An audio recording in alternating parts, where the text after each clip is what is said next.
Gloria a Dios, hoy es noche de alegría, noche de bendición. ¿Por qué? Porque nos reunimos, nos congregamos a buscar de la presencia del Señor, a glorificar y bendecir el nombre del Rey de Reyes y del Señor de Señores.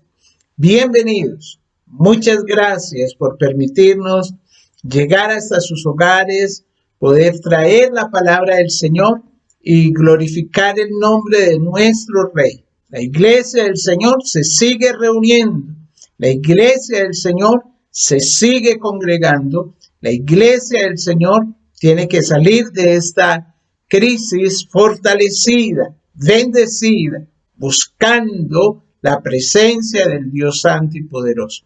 Vamos a orar y vamos a entregarle al Señor este tiempo que sea de alabanza, de adoración a nuestro Rey. Padre, te damos muchas gracias, Señor del cielo, grande y maravilloso es tu nombre. Bendecimos y glorificamos tu presencia en nuestras vidas. Te damos a ti toda la alabanza, toda la adoración, toda la gloria. Y en el nombre de Jesucristo, tu Hijo, te entregamos, Señor, nuestras vidas, entregamos, Señor, nuestro corazón, entregamos, Señor, este tiempo que es de buscarte, que es de amarte, que es de glorificarte, que es de bendecirte, oh Dios de los cielos. Llena, Señor, nuestras vidas, cada hogar, llénalo con tu presencia, llena, Señor, con tu presencia y tu poder y tu Santo Espíritu a cada uno de tus hijos, Señor. Bendícenos, Padre, y glorifícate en poder, porque hemos venido, Señor, a buscarte con un corazón dispuesto, con un corazón que te ama, con un corazón, Señor, que anhela bendecir y glorificar tu nombre. En el nombre poderoso de Cristo Jesús, amén y amén. Gloria al Señor. Vamos a abrir nuestras Biblias en el Evangelio según San Juan, en el capítulo 7. No hemos salido del capítulo 7.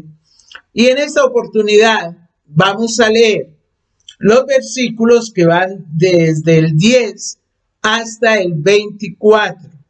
Vamos a leer esta palabra de Dios, dándole a Él toda la gloria, toda la alabanza y toda la adoración. Amén. Dice la palabra del Señor. Pero después que sus hermanos habían subido, entonces Él también subió a la fiesta, no abiertamente, sino como en secreto. Y le buscaban los judíos en la fiesta y decían, ¿dónde está aquel? Y había gran murmullo acerca de él entre la multitud, pues unos decían, es bueno, pero otros decían, no, sino que engaña al pueblo. Pero ninguno hablaba abiertamente de él por miedo a los judíos. Mas a la mitad de la fiesta subió Jesús al templo y enseñaba. Y se maravillaban los judíos diciendo, ¿cómo sabe este letras sin haber estudiado?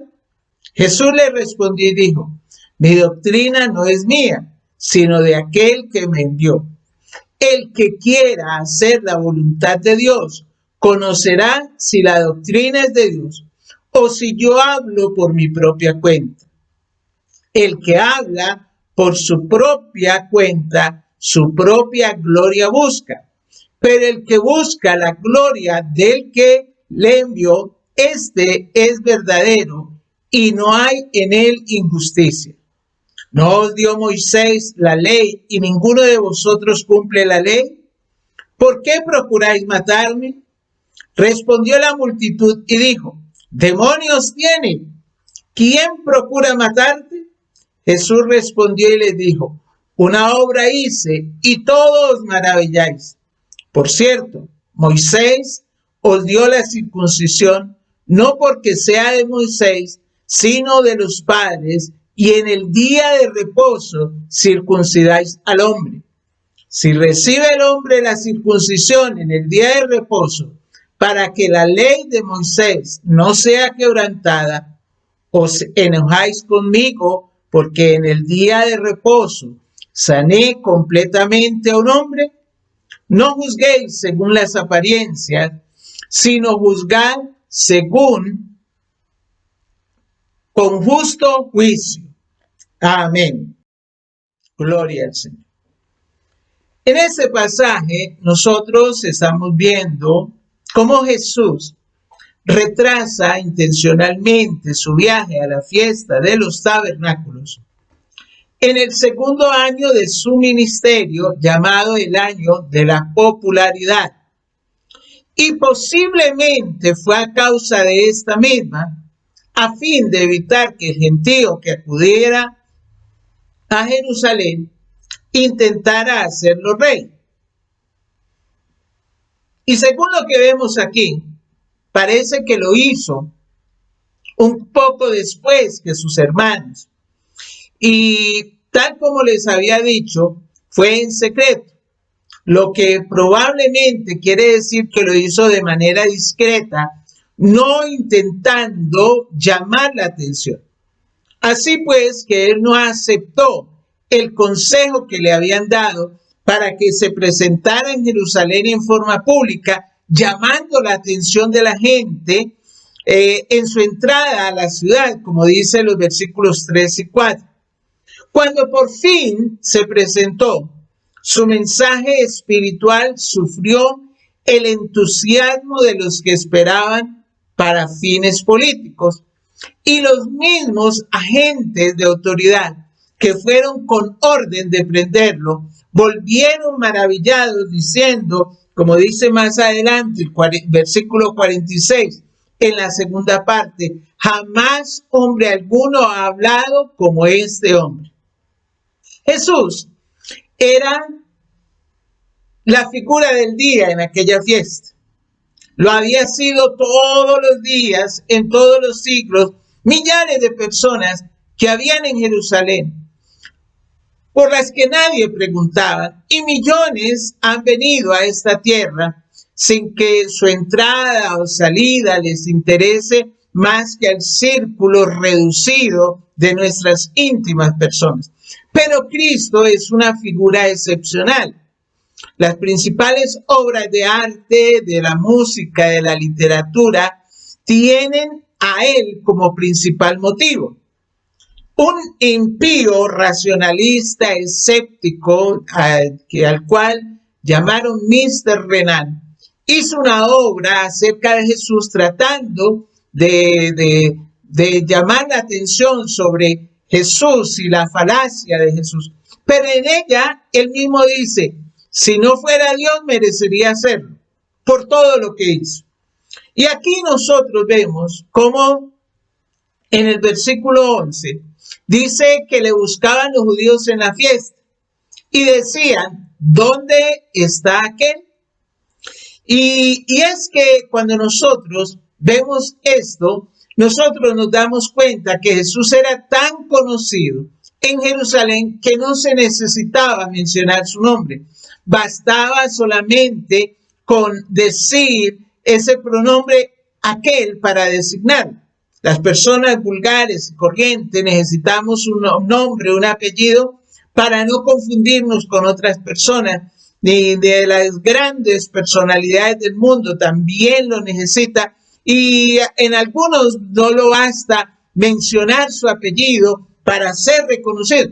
Pero Jesús puede ser designado y conocido por cualquiera de esos muchos títulos que reverentemente nosotros escribimos con letras mayúsculas de Maestro, de Redentor, de Salvador, de Señor, porque nadie ha sido como Él, nadie ha tenido esa bendición de vivir como Él. Sin embargo, hay como entonces en la época de esa fiesta donde nos narra Juan, los hombres preguntan con diversos propósitos y sentidos por aquel a quien no es necesario nombrar para conocer. Y es que el evangelista Juan nos dice que en toda Jerusalén había una creciente expectación ante la posibilidad de que Jesús fuera a la fiesta. Él no había vuelto a Jerusalén desde esa ocasión, cuando se había enfrentado con los judíos en el capítulo 5. Recordemos que en ese entonces los líderes judíos habían decidido matarle porque se había sanado un paralítico durante el día de reposo y también porque había afirmado que Dios era su Padre. Por lo tanto, es probable que quienes ahora lo buscaban fueran esas mismas personas de ese tiempo, los mismos líderes hostiles de Jerusalén, y su propósito siguiera siendo el de cumplir los deseos de acabar con él. Ahora bien, esto no quita que también el pueblo, lleno de curiosidad, digámoslo así, por ver si aparecía, de ahí que en el versículo 12 nos dice que había gran murmullo acerca de él entre la multitud. Está claro que las autoridades judías deseaban matarlo, pero ¿cuál era el interés que las multitudes tenían en él? Esa es la pregunta. Tal vez querían volver a beneficiarse de alguno de esos milagros, como lo narra el capítulo 6, o simplemente estaban expectantes, esperando para ver cuál sería el desenlace final en ese conflicto entre Jesús y los líderes judíos. Así como cuando pilas, que allí iba a haber de pronto problema y todos estaban esperando qué era lo que iba a ocurrir en ese momento. Pero vamos a mirar y vamos a analizar la pregunta que se hace en el versículo 11. ¿Dónde está aquel? Y lo vamos a analizar desde varios puntos de vista. En primer lugar, vamos a mirar por qué pregunta la gente por Cristo. ¿Por qué? ¿Por qué están preguntando? Está claro que la persona de Jesús no dejaba de ser indiferente a nadie. A lo largo de todo el pasaje, cuando usted lee todo el capítulo, se aprecia que las multitudes estaban muy divididas en cuanto a él. Algunos pensaban que era un hombre bueno, que hacía el bien, moralmente justo, un buen enseñador de las Escrituras, el profeta o incluso el Cristo, el Hijo de Dios. Mientras que otros estaban convencidos que él era un impostor, un falso profeta, un blasfemo. Algunos estaban interesados en atraerse a las masas, congraciándose con ellas con fines egoístas. Como sabemos, esa misma discusión se prolonga hasta nuestros días. ¿Quién es Jesús? Al fin y al cabo, caben esas dos posibilidades. O bien su poder y su autoridad provenían del hecho que era el Hijo de Dios, o se trataba de un impostor diabólico y blasfemo en ese momento. Pero miremos entonces por qué la gente busca a Jesús.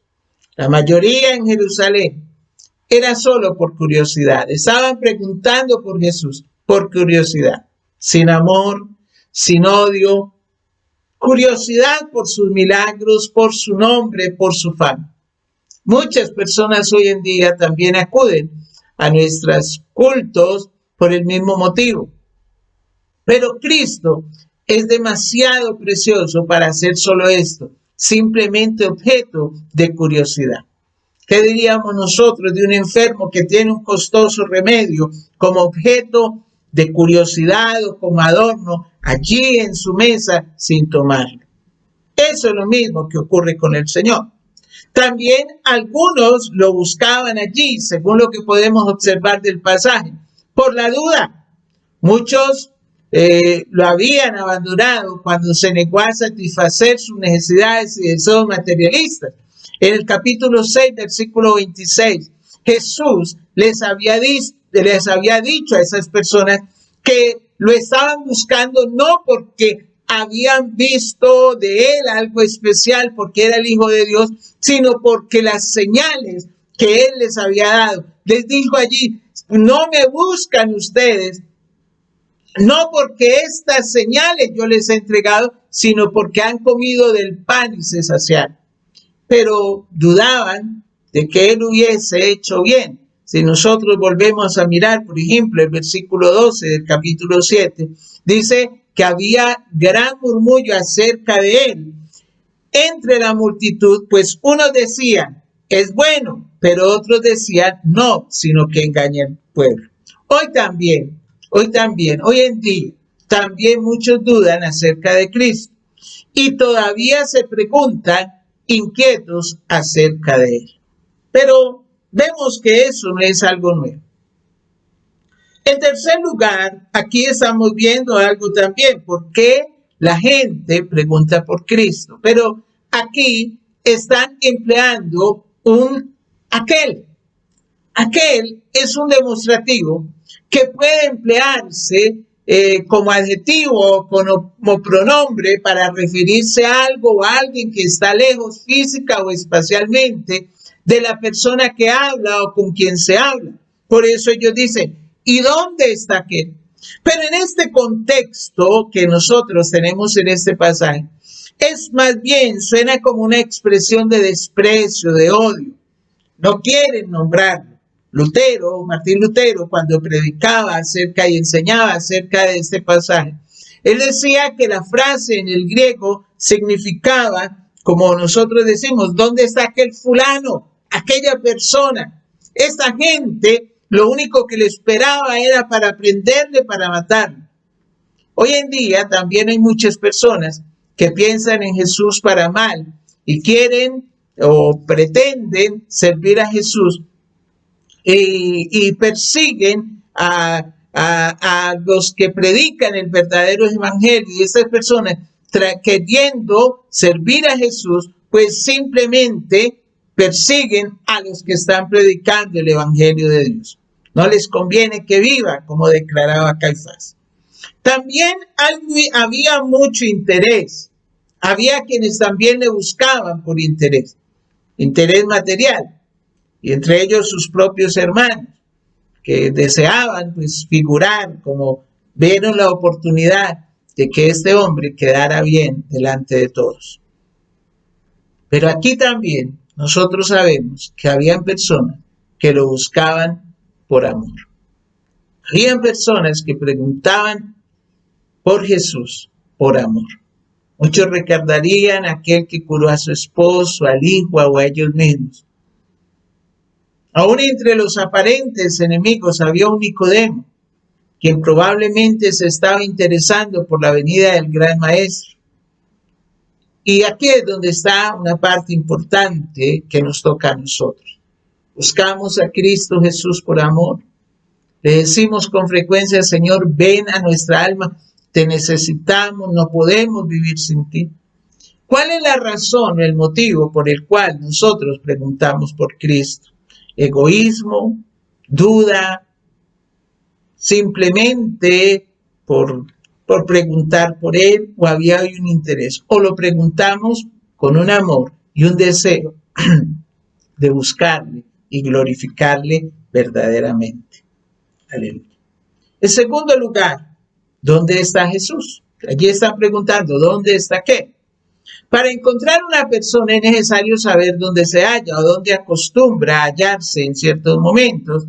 Y hasta que no hemos investigado, no podemos ir a su encuentro. ¿Dónde se encuentra Jesús? Cristo Jesús hoy.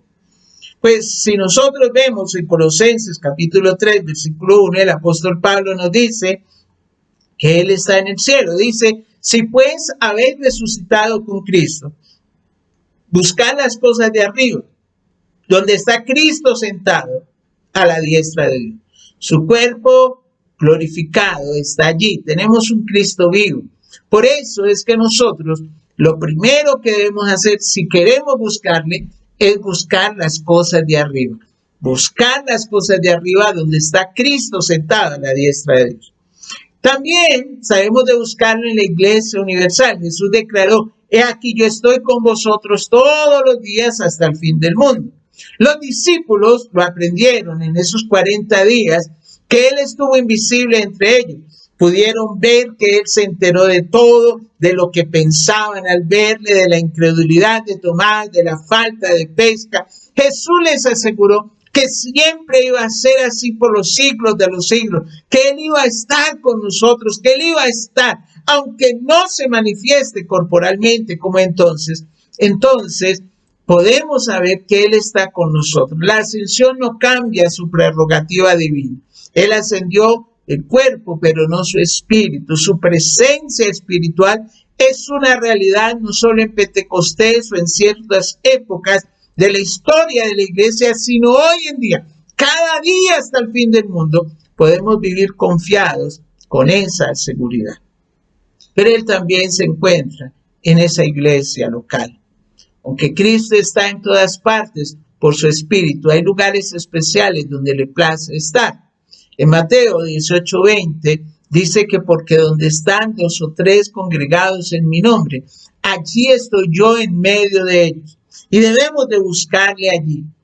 Cuando nosotros vamos al culto, cuando nosotros nos sentamos en estos momentos en nuestra casa, ¿qué buscamos? Pues yo creo, mi hermano, que lo primero que nosotros debemos de pensar es que vamos a tener un encuentro con el Señor. Y para eso tenemos que eliminar toda interferencia de pensamientos, de dudas. Debemos de eliminar todo aquello que nos puede apartar de la presencia del Señor. Debemos de sentir en nuestro corazón, así como los discípulos cuando iban camino de Emaús, que ellos dicen que ellos sentían cómo ardía en su corazón mientras el Señor les revelaba esas verdades. Ojalá que nuestro corazón esté ardiendo en estos momentos, cuando el Señor nos está revelando sus verdades, porque nosotros podemos ver a Cristo allí. El mundo no le puede sentir, pero el cristiano sí. A veces podemos decir como dijeron los discípulos a sus hermanos, hemos visto a Jesús. Hemos visto a Jesús. Cada uno de nosotros podemos verlo a través de la palabra y cuando nos congregamos. También el Señor está en nuestro propio hogar. Y eso es lo que nosotros debemos de procurar siempre. Y cada uno de los cristianos debemos de colocar a Cristo como cabeza de nuestra casa. Y eso es posible en esos hogares cristianos, en esos hogares donde hay una persona que está colocando al Señor en el primer lugar. El verdadero cristiano siempre lleva a Cristo a su propio hogar para bien de cada uno de los que están allí. Pero una cosa es que Él esté y otra cosa es que esté a gusto, porque hay muchos lugares donde hay pecado, muchos hogares donde hay pecado y dicen es que Cristo está aquí. Sí, el Señor fue, por ejemplo, a la casa del fariseo y en ese hogar él no se sintió cómodo porque no lo recibieron bien, no le dieron agua para lavarse los pies, no le dieron un beso para darle la bienvenida. Pero la Biblia dice que a él le encantaba ir a la casa de Lázaro. ¿Por qué? Porque allí lo ungían, porque allí lo cuidaban, porque allí lo alababan, porque allí lo escuchaban, porque allí él ocupaba el primer lugar. Y entonces Cristo Jesús debe estar a gusto en nuestro hogar. También nosotros podemos ver por qué la gente está preguntando por Cristo, por qué la gente dice dónde está aquel, por qué necesitan de Cristo. Y había diversos motivos entre los que lo buscaban en Jerusalén. Todos necesitaban a Cristo urgentemente. Y podríamos decir, ¿por qué la gente sigue preguntando por Cristo? En primer lugar, necesitamos del Señor. ¿Por qué necesitamos de Cristo? Para que nos salve. Y eso fue lo que Él le dijo al día siguiente de las multitudes, de su llegada a las multitudes del templo. Allí en el versículo 32 del capítulo 8, Él les dijo, y conoceréis la verdad y la verdad os hará libre. Y en el versículo 36 dice, y así que si el Hijo libertares, seréis verdaderamente libres. Y en el versículo 41 les dijo, de cierto os digo que el que guarda mi palabra nunca verá muerte. Aquí nosotros podemos ver la importancia de estas declaraciones. Libertad del pecado, vida eterna. Eso es la mayor necesidad del hombre hoy en día. Pero también mucha gente necesita de Cristo para que le dirija y le consuele. Hoy en día le necesitamos en estos momentos. Estamos pasando por situaciones tan difíciles, estamos pasando por situaciones tan tremendas en los hogares, estamos pasando por adversidades. Y necesitamos que Él nos dirija, necesitamos que Él nos consuele, necesitamos, porque Él es el único que puede hacerlo. Él lo ha hecho siempre, Él ha transformado nuestras vidas y Él es el único que puede transformar nuestra vida y llenarla de felicidad. La humanidad hoy en día necesita de Cristo, necesita de alguien que le dirija, necesita de alguien que le consuele.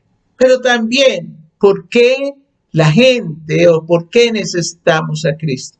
Le necesitamos para hacerle partícipe de todas nuestras alegrías. Sin duda, habrían amigos que le estarían esperando para convidarle, como en otras fiestas. Allí, el Señor, por ejemplo, encontró la hospitalidad en el aposento alto.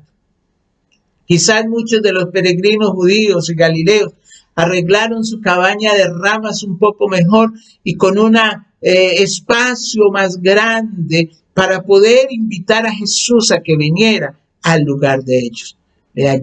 La hallaban allí en ese momento porque amaban al Señor, estaban buscando esa alegría de poder invitar al Señor al lugar de ellos. La fiesta en ese momento no era la misma si no estaba por Jesús. Y la pregunta es, cuando nosotros estamos alegres, ¿le invitamos a Él? ¿O solamente buscamos del Señor en los momentos de tristeza, en los momentos de amargura, en los momentos de necesidad? Es una excelente costumbre la de dar gracias al Señor antes de nuestras comidas, antes de nuestras celebraciones. Pero eso no debe convertirse en un acto rutinario, sino que debemos nosotros siempre sentir la presencia de Cristo, vivir con Él y servir en medio de Él con regocijo. Si nosotros no comenzamos a alabarle aquí con toda sinceridad, no vamos a poderlo hacer el día en que Él sea manifestado. Pero también necesitamos a Cristo para que nos lleve al hogar celestial. Él va a venir un día y ese día vamos a decir inevitablemente dónde está Jesús. Ahora leemos o hablamos de Él, quizás sin mucho interés, pero va a llegar un momento en donde va a ser la más ansiosa y anhelada pregunta. Qué tremendo sería entrar, y ha sido para muchas personas, entrar en esas oscuras regiones de la muerte sin aquel que es guía por excelencia. Sin aquel que le dijo un día a Juan, tengo las llaves del infierno y de la muerte. Entonces, vamos a tener que vivir esa situación. ¿Qué será de nosotros? ¿Qué podrá ser de nosotros si no contamos con ese amigo celestial? Y por último, algún día los impíos de la tierra van a formular esta pregunta otra vez. ¿Dónde está aquel? Pero va a ser en un sentido muy diferente, porque no va a ser para ir a su encuentro, sino para ocultarse. Y eso nos habla la palabra del Señor. La palabra del Señor ha tenido todo su cumplimiento, pero hay una parte que falta por cumplirse, y es esa parte que se encuentra en el libro de Apocalipsis. Y en el libro de Apocalipsis dice que un día toda la tierra va a tener que comparecer ante su presencia. Va a tener que ir ante su presencia. Y vamos a tener que formular esa pregunta, ya sea en el sentido positivo, favorable, o en el sentido negativo, desfavorable para nosotros. En terribles circunstancias, en aquel día que inevitablemente ha de llegar. Como nosotros vemos, este capítulo está describiendo una serie de reacciones cuando las personas se enfrentan a la decisión de si merece o no la pena seguir a Jesús. Aquí nosotros vemos esto. Había una parte que vemos aquí que no creían en Él, que pensaban que engañaba al pueblo y que se enojaban por lo que hacía, llegando incluso a querer matarle. En el otro lado vemos los que creían en Él. Pensaban que era bueno y se maravillaban de su enseñanza y de sus obras. Afirmaban que Él era el profeta esperado del Cristo. Pero también estaban allí los que parecían no querer comprometerse con una postura definida para así no tener problemas con los gobernantes. En todo caso, antes de que Jesús se presentara públicamente en Jerusalén, ya se estaba preparando una tormenta alrededor de él. Y cuando nosotros miramos este capítulo, entonces no debemos sorprendernos al ver que también en nuestros días está la misma variedad de reacciones ante la predicación del Evangelio de Cristo. Algunos se muestran abiertos y receptivos, otros con una actitud, podríamos decir, cínica, se cierran a la verdad del Evangelio. Hay personas que son movidas solamente por la curiosidad, pero nunca llegan a tomar una decisión. Otros manifestamos abiertamente nuestra fe en Jesús. Unos son hostiles, hay otros que se muestran indiferentes, otros deseamos defender nuestras convicciones, otros se dejan llevar por lo que opina la mayoría. Cada uno de nosotros está todavía como en tiempo de Jesús. Pero aquí nosotros debemos de mirar cosas muy importantes. ¿Dónde está aquel? ¿Por qué pregunta la gente por Cristo? ¿La está preguntando usted por amor? ¿Hay amor en su corazón hacia el Señor? ¿Está Jesús en su casa? ¿Está Jesús en su hogar? ¿Se ha dado cuenta usted de que necesita de Cristo para que le salve? ¿Está usted necesitando de Cristo para que lo dirija y lo consuela? ¿Está usted necesitando del Señor para hacerle partícipe de su alegría? Está necesitando de Cristo. Aquí nosotros encontramos variadas circunstancias y situaciones que debemos de analizar siempre y tener muy en cuenta. Lo más importante que podemos ver aquí es lo que la palabra del Señor nos está hablando. ¿Dónde está aquel? Preguntaba la gente en ese día. ¿Dónde está Jesús? Pregunta mucha gente hoy en día. Que nosotros podamos decir, Él está aquí en mi corazón, porque le he recibido y porque sé que Él está haciendo una obra maravillosa en mi vida. Vamos a orar. Les pido el favor que sigamos orando por el pastor Guillermo, que el Señor se glorifique en su hogar, en su familia, que el Señor los bendiga, que Él haga la obra poderosa. Oremos para que el Señor nos guarde también de toda situación y adversidad. Coloque usted en oración cada día por los que están enfermos. Coloquemos en oración cada día por nuestro país. No es simplemente que nosotros nos dicen que oremos, no, que sintamos ese deseo de orar y de buscar del Señor. Solamente Él puede hacer la obra en nosotros y solamente Él puede glorificarse en bendición sobre cada uno. Vamos a orar. Señor Dios, santo y poderoso es tu nombre en toda la tierra. Tú vives y reinas, oh Dios, por los siglos de los siglos, y eres grande y poderoso. En ti está el poder, la gloria y la alabanza. Hoy, como hace 2000 años, muchas personas preguntan, ¿dónde está aquel? Yo te ruego, Señor, que tú les muestres a estas personas que necesitan encontrarte dónde estás tú. Pero sobre todo, Señor, que las personas empiecen a buscarte porque hay amor en su corazón. Gracias, Señor, por lo que haces, por lo que estás haciendo en nuestras vidas. Por todas y cada una de las bendiciones que tú derramas sobre cada uno de tus hijos.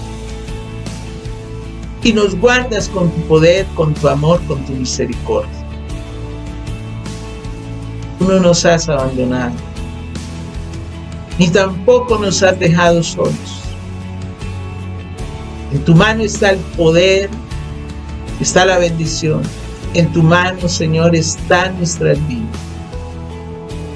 Y a ti te glorificamos, Señor. Oramos, Padre bueno, por tus hijos.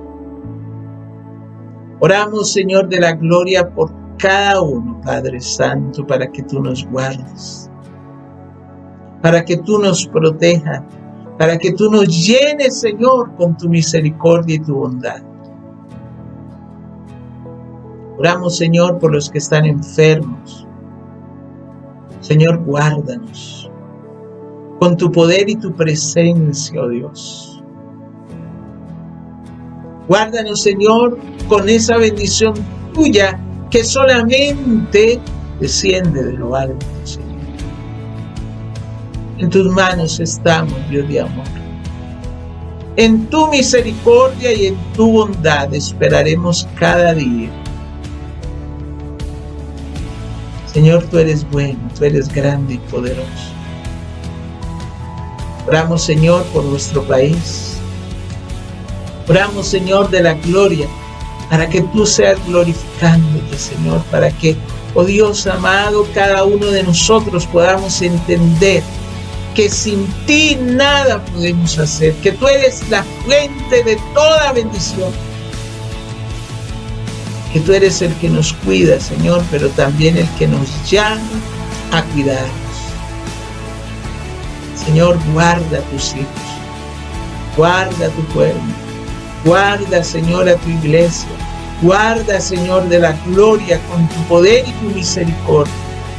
Señor, rogamos en el nombre poderoso de Cristo Jesús, por esa unción tuya, esa bendición de lo alto, esa unción, Señor, que se derrama de tu trono, para que tú te glorifiques, Señor. Oh Dios de los cielos, en tus manos estamos, y en ti hay bendición para todas nuestras vidas, en el nombre de Jesús. Amén. Gloria a Dios. Mis hermanos, Dios les bendiga, que el Señor les guarde, orando, buscando del Señor y cuidándonos mucho. Un abrazo, Dios les bendiga.